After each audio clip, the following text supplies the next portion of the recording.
teach you now how to colour Castle number 2 by using an assortment of colour pencils. Here I've picked some earthy tones, and it's great to get a variety. You don't have to have brown earthy tones in your work. You can actually, I'm trying to pick a family colour, but you can actually pick blues and purples. It can be a fairyland imaginative purple castle if you like. So with these colours, I've got these to create the brickwork. So I'm going here like that, and I can randomly choose some bricks like so. And then with some of the other browns, I've got the side of the castles like so. If you have watercolour pencils, you can actually use a bit of water to melt the colour. Now this is a shadowing underneath the roof tile here, but I'm going to show you as well lightly, just slightly. So I'm going to, these are water soluble. I'm going to show even how I've got now an orange colour that I'm overlaying in parts, just to show you this section.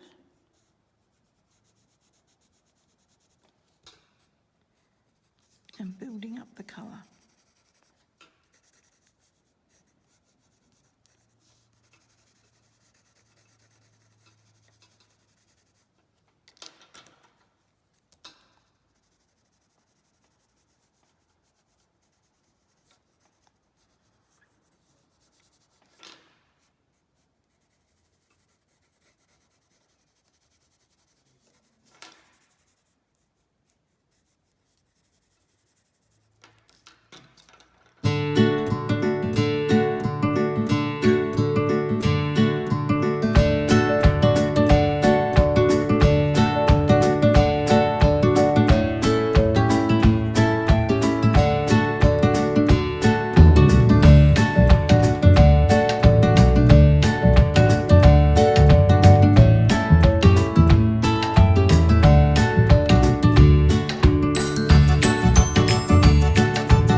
In areas to help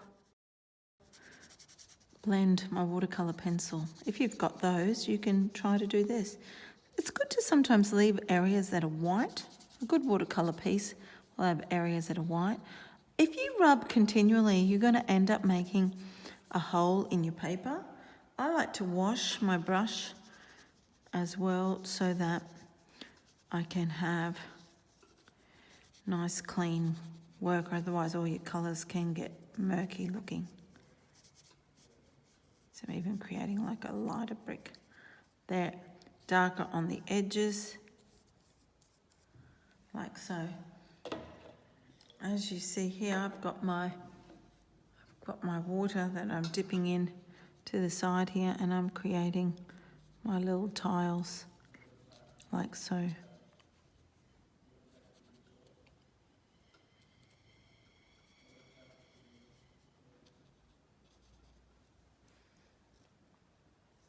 Sometimes when you have this grey dirtiness on your brush, it's great for the underneath of your clouds.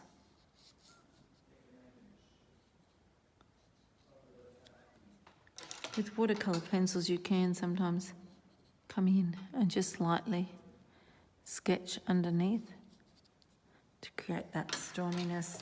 You can, don't be limited by just having a black. I've actually made a bluey black sort of cloud, so even the shadow of the white bits that are lighter. But just remembering your paper is delicate. If you're using photocopy paper, it's probably not as strong as this cartridge. Show you the grass-like edges, so we've got greens. So I'm actually putting a green here. I'm moving my pencil in a circular motion. It's good so it doesn't have that scratchy look in your drawing. This is the underneath work anyway. And as I said before, I like to blend more than one colour. Makes your work look richer. Creates a bit of shadow. In this case here, I'm actually dipping into my water and blending this like so. So I've got the greens. And I've got my water line here. This is a mid blue. Like so. And then taking my water and blending. Not everything has to be dissolved with water for watercolour pencil work. You may have watercolour discs and you can dip those. The whole trick with even those is not to have too much colour. It's good to keep it watery and soft. Okay.